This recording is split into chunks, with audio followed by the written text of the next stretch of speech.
Okay, so we're jumping straight into something pretty heavy and profound today. We are. We're doing a deep dive into what the sources are calling the architecture of impunity. Right. Which is this systematic, almost invisible way that institutions are designed not just to contain, but to actually protect abusers. And to make their harm literally disappear, just vanish into the structure. Vanish on contact. Yeah, and it's such a crucial correction to the popular narrative. Yeah, the idea that abusers are these brilliant, silver-tongued manipulators. Exactly. We assume they have to be exceptionally clever to get away with it. Yeah. But the sources we're looking at, they push back hard on that. They argue it's simpler and a lot more damning. Much more. The system itself functions as a shelter for them. Okay, let's unpack that. The system as shelter, you're saying the harm doesn't need to be hidden by the abuser. Because it's absorbed by the bureaucracy. It's absorbed. So it's like a building designed with,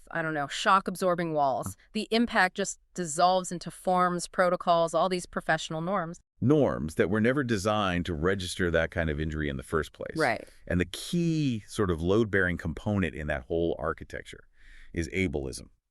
And we're not just talking about ableism as an attitude here, or a bias. No, not at all.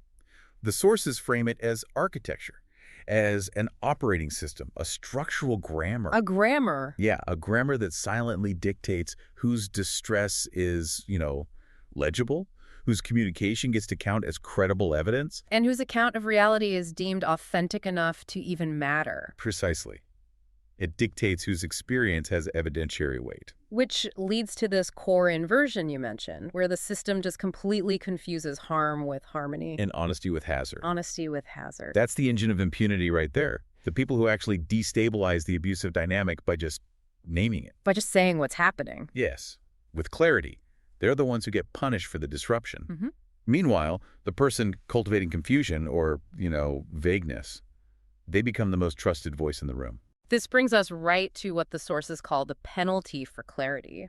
They focus a lot on autistic clarity. They do. Things like intense pattern recognition, that atmospheric sensitivity, and a refusal to manipulate the emotional field.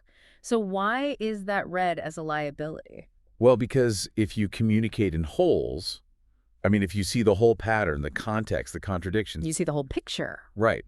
But the institution is only calibrated for half-truths, for smooth, segmented, palatable bits of information. So your transparency, your clarity is immediately framed as aggression. Or disruption, or just being too much. You become the friction in the machine. And on the flip side of that, you have manipulative ambiguity. The reward for it, yeah. Where being strategically vague, or performatively, gets praised. It's seen as professionalism, as maturity. It's the social physics of charm in action. The sources reference Yu and Huang's work on popular narcissists. Popular narcissists. And what they find is that in environments with deep power imbalances, the individuals who just perform confidence and strategic ambiguity, they get a pass. They get more than a pass. They're given disproportionate social acceptance.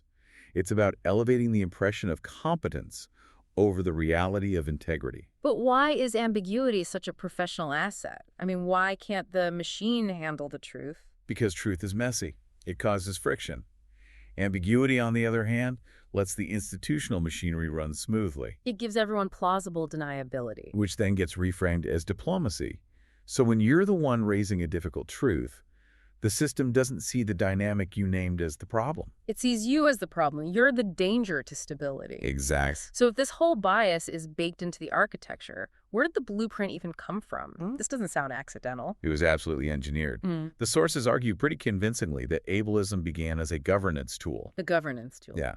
Long before modern workplaces, colonial and early state authorities used disability logic to sort, manage, and discipline bodies. To sort them according to the needs of the empire. Right. Dividing people into the productive, the compliant, and, the disordered. And then industrial capitalism comes along and just pours gasoline on that fire. It took that logic and amplified it into a relentless demand for efficiency. Factories needed predictable bodies, workers who spoke sparingly, who suppressed any discomfort for the sake of productivity. Anyone too intense, too honest, too sensory? Labeled defective. And here's the crucial shift. The management of that human variation migrated from the factory floor to the clinic. So difference becomes diagnosis. Exactly. And professional authority expands by pathologizing the very traits that threaten institutional order. Emotional immediacy, nonlinear communication, refusing to stick to the script. So modern institutions, our schools, our hospitals, our workplaces, they just inherited these designs wholesale. They did. The language might have softened a bit, but the blueprint that equates coherence with compliance and competency with performative ease, that hasn't changed. So when the harm disappears, it's not a glitch. It's the system functioning exactly as intended. Impunity by design. And we see this everywhere, right? This preference for performance over integrity, it just replicates across different sectors. It's why the harm feels so pervasive. Okay, so let's walk through that. How does this play out, sector by sector? Let's start with schools. Well, schools teach the choreography of compliance before almost anything else. The choreography of compliance. A kid learns very quickly that a good attitude, smiling, apologizing, not contradicting an adult, is valued way more than accuracy. For a neurodivergent student, that clarity that exposes a contradiction. Like pointing out a policy is illogical. Right. That's not seen as discernment. It's written up as defiance. They get punished for it. And then we get into the workplace, and this just transforms into managerialism. HR departments, for example, often seem designed to protect the organization, not the people. Oh, absolutely. In that setting, plausible deniability is reframed as a necessary management skill. So an abuse report isn't a harm to be addressed. It's a risk event to be neutralized. The moment the truth teller names the issue, the focus shifts immediately to their tone, their history, their lack of professional composure. So the person who insists on clarity gets labeled combative. While the abuser, who gives a smooth, performative apology, maintains all their credibility. And even in academia, which is supposed to be all about seeking truth, this same pattern shows up. It's highly structural there. Prestige in academia favors abstraction, distance from lived reality. So scholars who speak directly about systemic violence or use their own experience, They're often dismissed as unscholarly, as having too much bias. Disabled and autistic academics face this constant epistemic gatekeeping, where their deep knowledge is reframed as a failure of tone. or a lack of objectivity. Distance masquerades as rigor. And then there's medicine. This architecture seems especially dangerous in healthcare, where the power difference is already so huge. It is. Professional detachment is used to normalize that asymmetry. An abusive clinician can hide behind their credentials, behind this idea of clinical judgment. Which is designed to outweigh the patient's own testimony. Inherently. Yeah. The system treats emotional flatness as expertise, and that professional distance ends up sheltering abuse.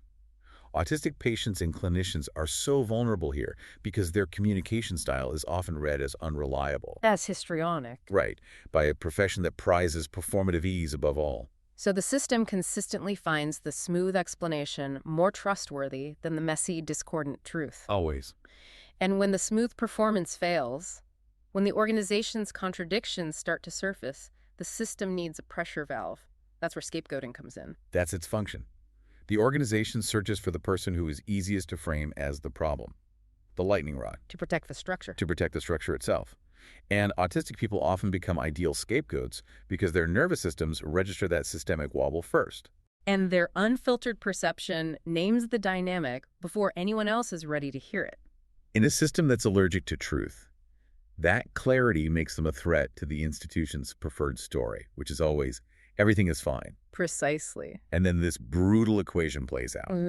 The abuser's behavior is excused as a misunderstanding or, stress, an isolated incident. But the autistic person's attempt to describe the dynamic. That is treated as the real threat, the real aggression, Yeah. because it threatens the stability of the institution. So the institution just funnels all its anxiety. Right onto the person who is legible as difference.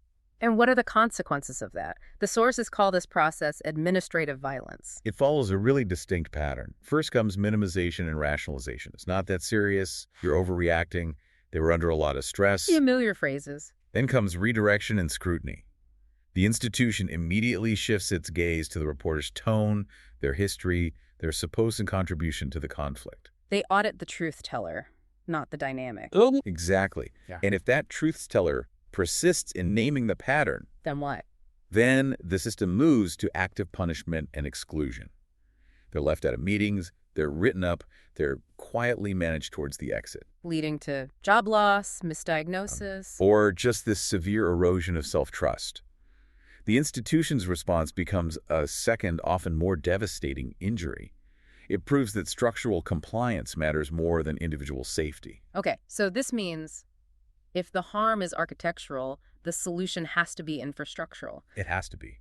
You can't just solve this with another workshop or a new policy layered over the same broken foundation. You have to rebuild the room. Rebuild the room. And the sources introduce a really powerful conceptual shift here. It's about moving away from what they call patriarchal logics of control. Which is all about hierarchy, top-down power. Coercion, yeah. And moving toward what they call matristic logics of care. Matristic logics, that's a fascinating term. What does that actually look like in practice? How do we make that concrete? Well, matristic care centers shared stewardship, relational honesty.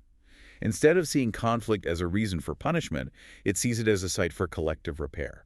So safety is collective, not conditional on whether you comply. Exactly. And to build that kind of room, we need three key changes. Okay, what's the first one? We have to abolish forced politeness. Forced politeness. Yeah. We need to recognize that in these ableist systems, politeness is often just compliance theater. It's a tool that protects the powerful.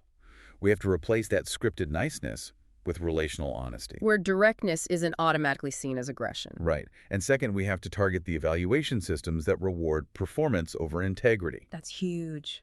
Evaluation has to shift. It needs to reward discernment, pattern recognition, the courage to name what's happening.